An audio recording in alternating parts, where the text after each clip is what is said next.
The call came early in the morning, the kind of hour where the world is still half asleep. Zola answered without fear, because fear never warns you before it arrives.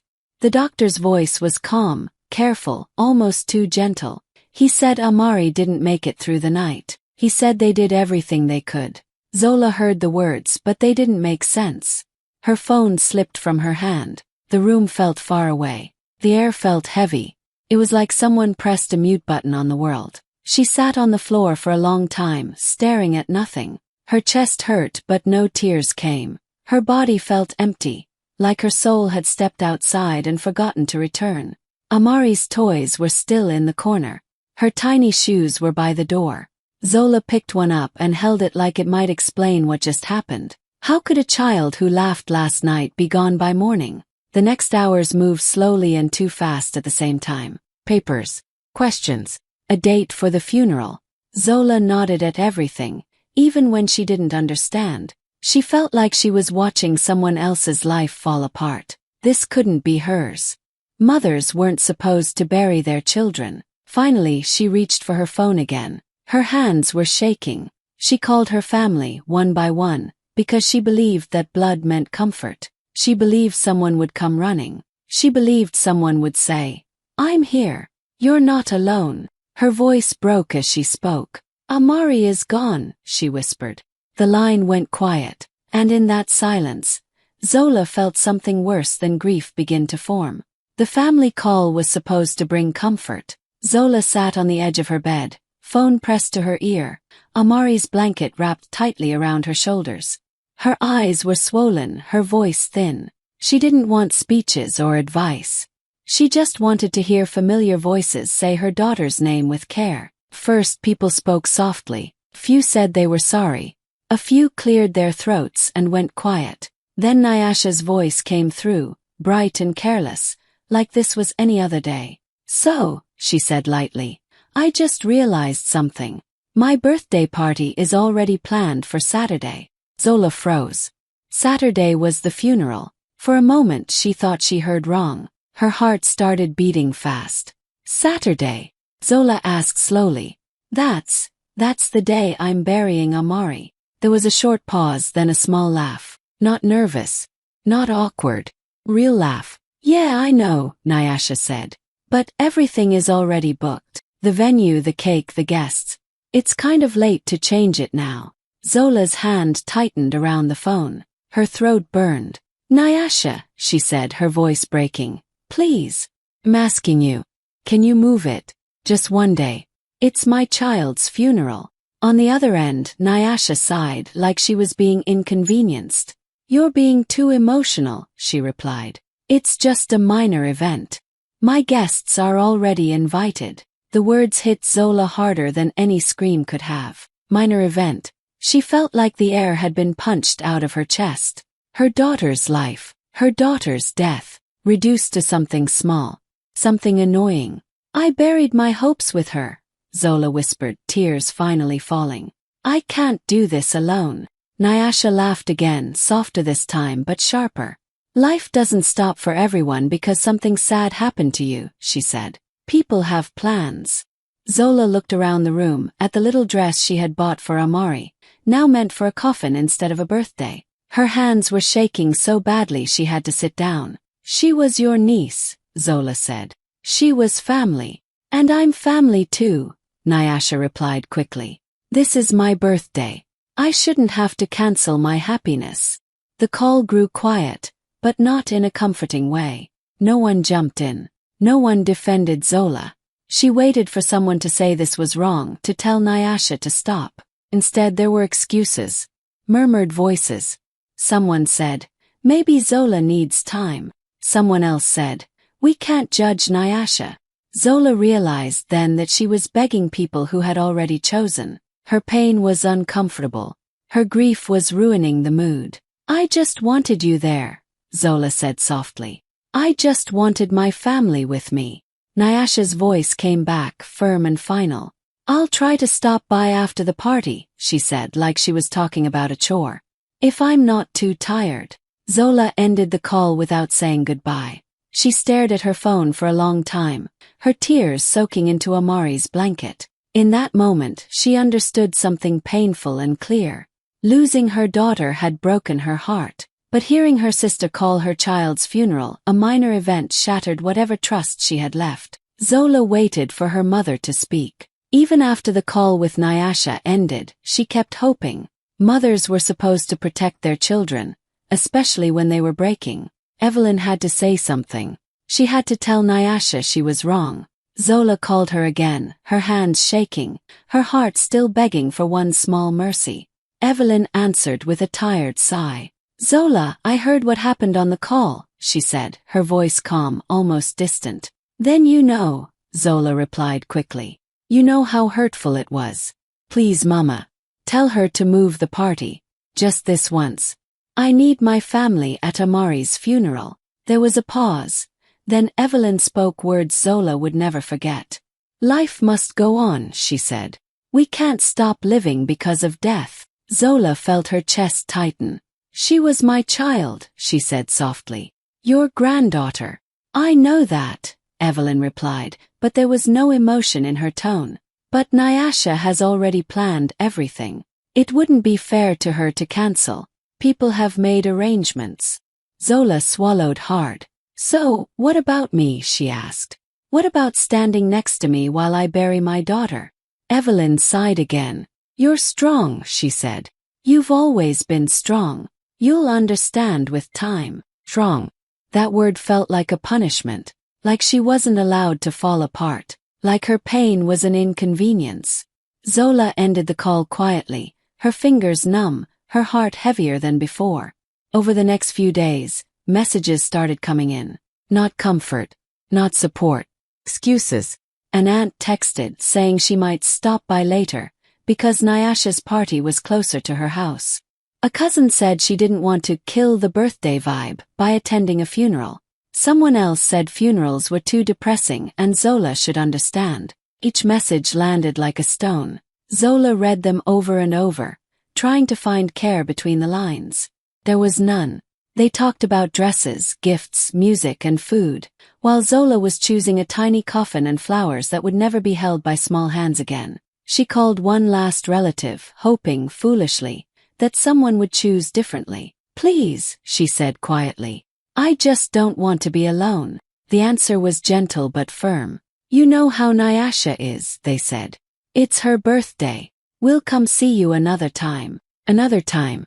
As if burying her child could be rescheduled. That night, Zola sat in Amari's room, surrounded by toys that would never be played with again. She finally understood the truth she had been avoiding. Her grief was inconvenient. It was too heavy, too sad, too real for people who wanted to laugh and celebrate. They weren't choosing a party over a funeral by accident. They were choosing comfort over compassion, noise over silence, balloons over a grave. And in that quiet room, Zola made a painful realization. The family she thought would hold her up was the same family letting her fall. The morning of the funeral arrived quietly, like it was afraid to disturb her pain. Gray clouds hung low in the sky, and a soft rain fell, steady and cold. Zola stood in front of the mirror, staring at her reflection. Her eyes looked older. Her face felt unfamiliar. She wore a simple black dress, the one she had planned to wear to Amari's first school event, not to her burial. Her hands shook as she buttoned it, each movement heavy and slow. When she reached the cemetery, the rain had turned the ground dark and soft. A small white tent stood over a tiny coffin, so small it broke her heart all over again. Zola looked around, waiting for someone to arrive. Car, voice, a step. But the chairs stayed empty, row after row untouched. No family. No friends. Just the sound of rain tapping against plastic and earth. There was no music, no pastor, no comforting words. The wind moved through the trees, and that was the only sound. Zola stepped closer to the coffin, her knees weak. She rested her hand on the smooth surface and felt the cold through her skin. "I'm here, baby," she whispered. "Mama's here." Her tears fell freely now, mixing with the rain.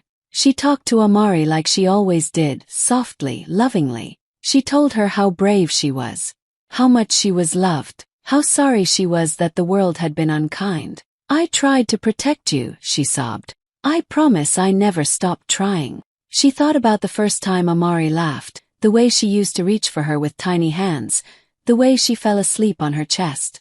Each memory felt like a knife, sharp and deep. Zola pressed her forehead against the coffin, her body shaking. I don't know how to live without you, she whispered.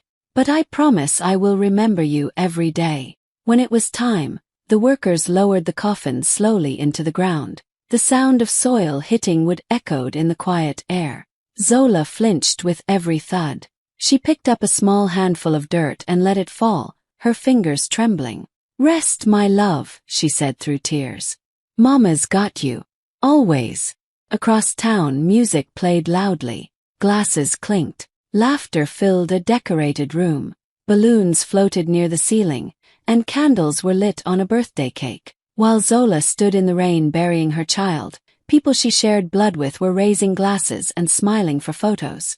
She didn't know about every laugh or every song, but she felt it. Distance. Choice. The truth. When the grave was covered, Zola stood there alone, soaked and empty. No one hugged her. No one asked if she was okay. She turned and walked away slowly, each step heavy, leaving behind the smallest grave and the biggest pain she would ever carry. After the funeral, something inside Zola went still. There were no loud breakdowns. No angry calls. No public scenes. She didn't scream at anyone or demand explanations.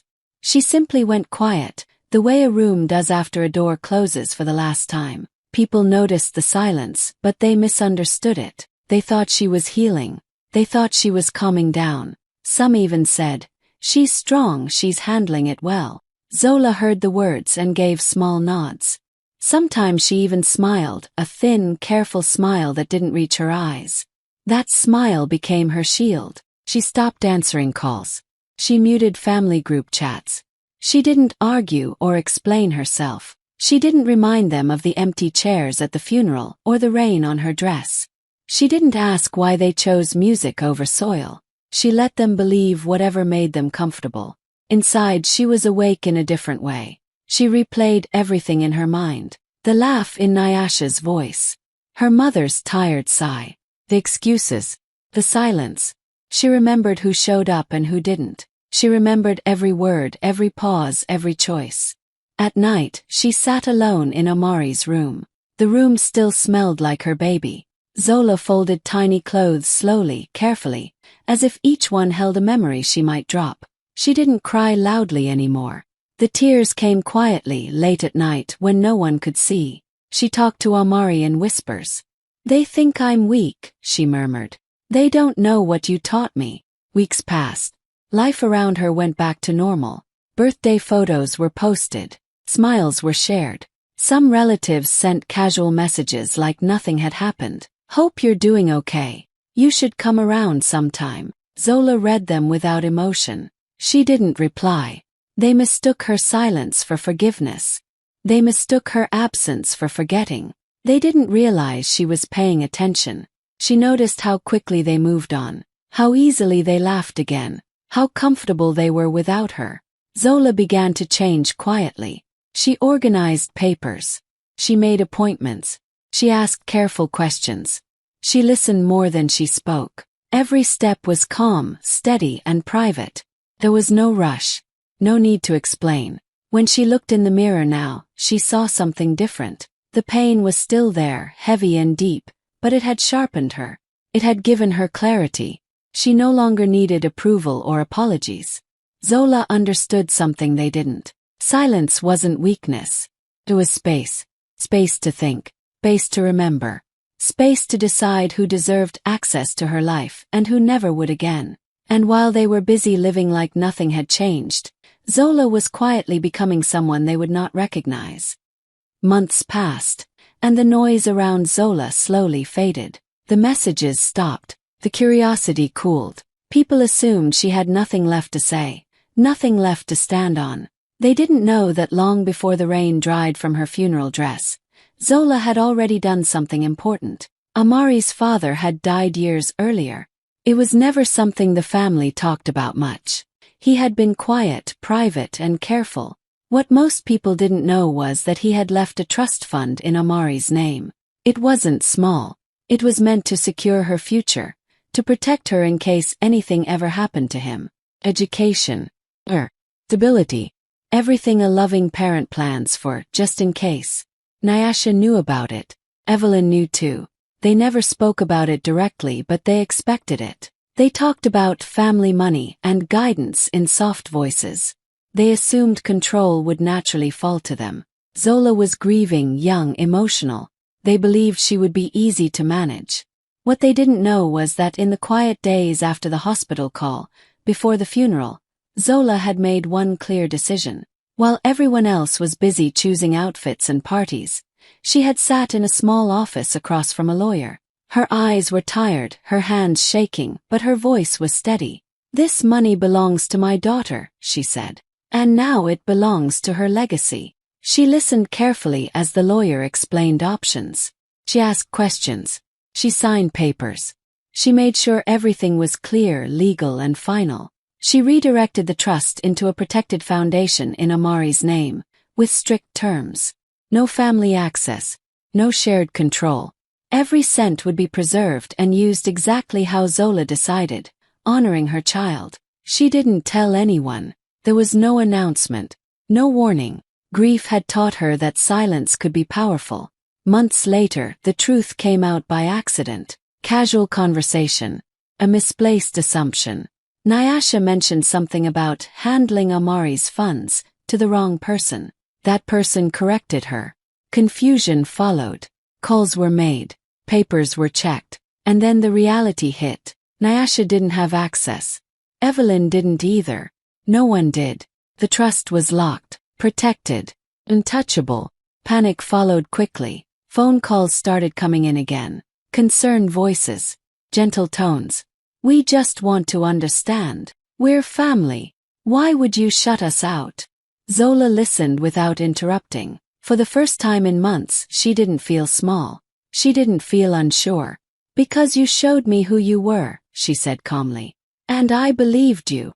They talked about intentions, about misunderstandings, about love. Zola thought about the empty chairs at the funeral, the laughter across town, the words "minor event." She thought about how quickly her daughter's life had been minimized. "This was never about money," she said quietly. "It was about respect, and you couldn't even give her that." When the call ended, Zola sat alone in her living room, Amari's photo in her hands.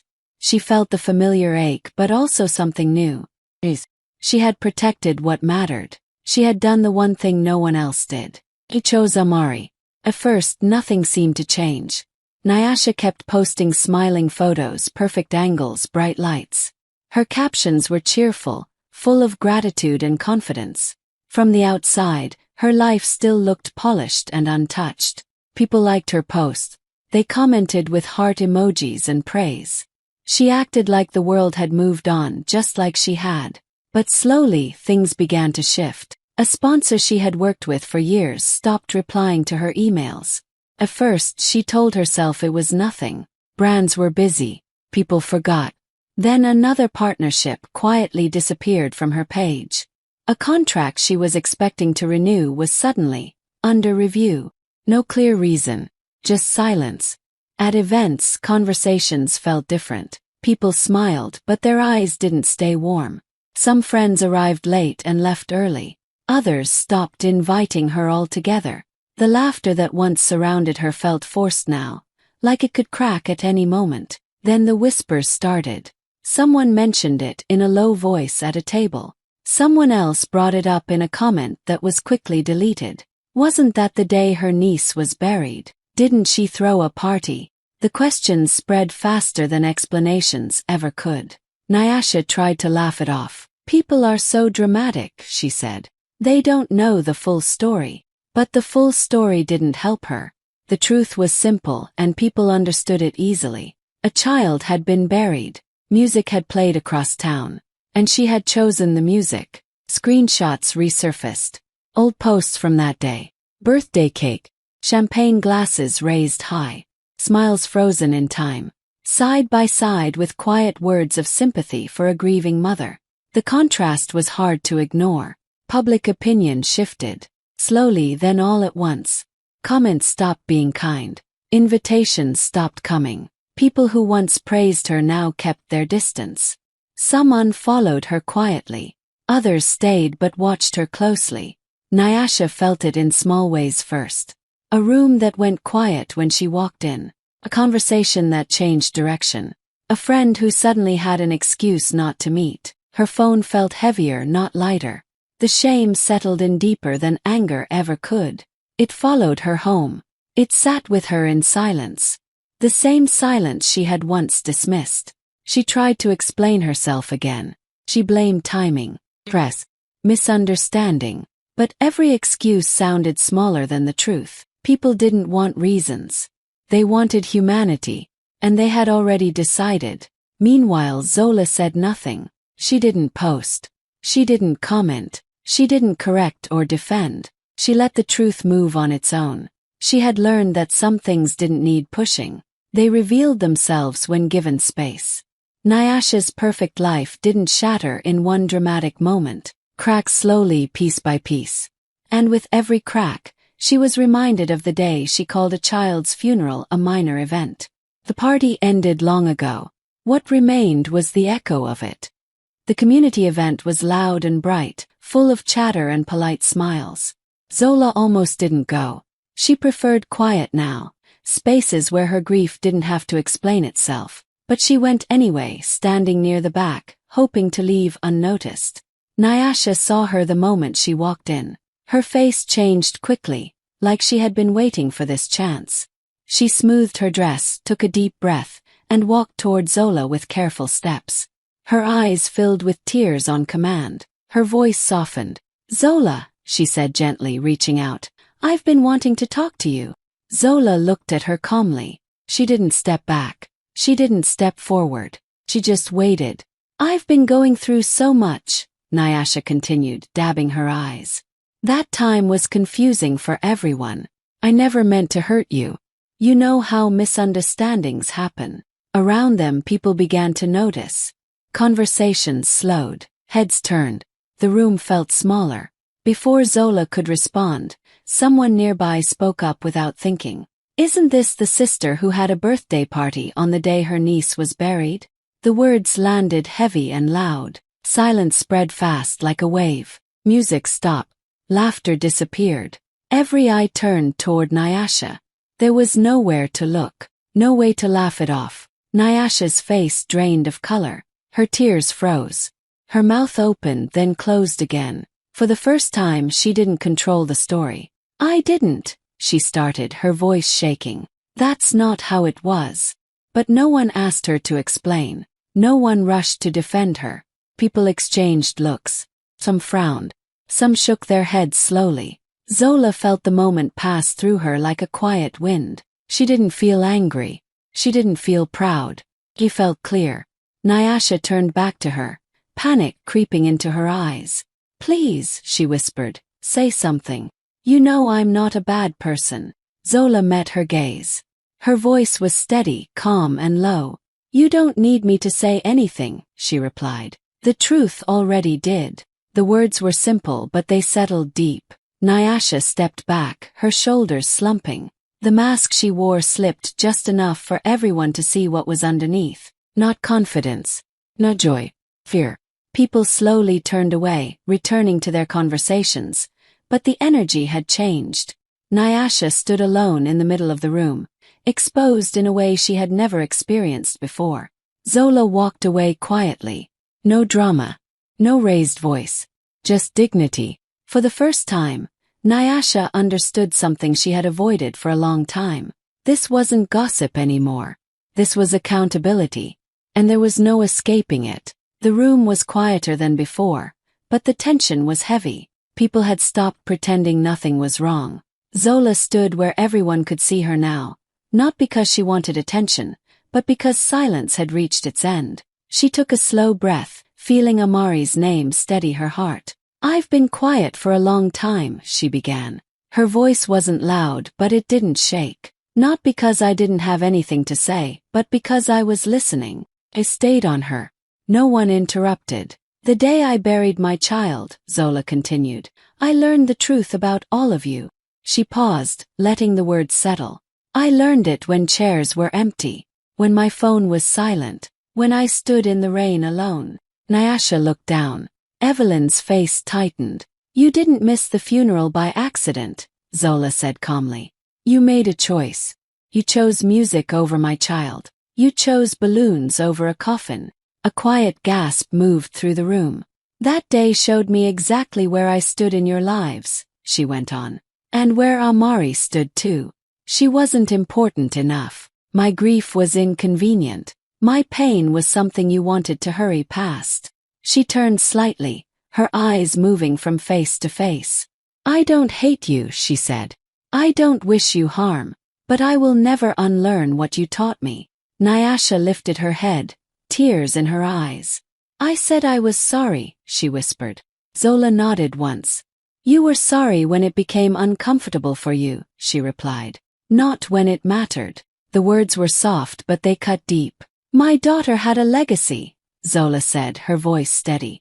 Not money, not a name. A legacy of love, protection, and truth. And I'm the only one who showed up for that. She straightened her shoulders. From this moment on, none of you will be part of my life. And none of you will be part of Amari's legacy. Not because I'm angry, but because access to us is earned, and you failed. Evelyn opened her mouth to speak, then closed it again. There was nothing left to argue. I stood alone once, Zola finished quietly. I won't do it again. She didn't wait for a response. She turned and walked away, her steps calm, her back straight. The room stayed silent behind her. For the first time, Zola didn't feel the weight of explaining herself. She felt light, free, and completely done. Zola stood at the edge of the small grave, rain lightly falling again, as if the sky remembered too. The flowers she brought were simple, fresh, and carefully arranged, just the way Amari loved them. She knelt and touched the tiny headstone, her fingers tracing the letters of her daughter's name. Amari, she whispered, her voice trembling. Mama's here. I kept my promise. She took a deep breath, letting the quiet wrap around her. You taught me so much, baby. You taught me what real love is, even when it hurts. You taught me strength, how to stand tall when the world chooses wrong over right. You taught me boundaries, that it's okay to say no, even to people who call themselves family. And you taught me truth, that sometimes the hardest lessons come from the ones who should have loved us most.